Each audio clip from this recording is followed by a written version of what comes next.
Hello everyone, how are you? In this video I'm going to show you how to unblock people on Instagram.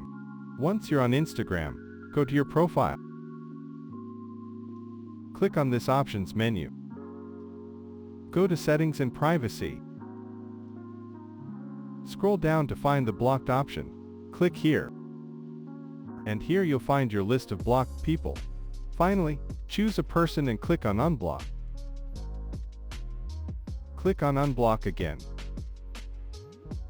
You can unblock anyone by doing this.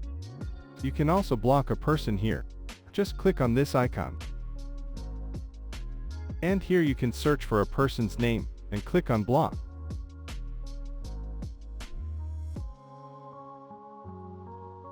By doing this you can also block people.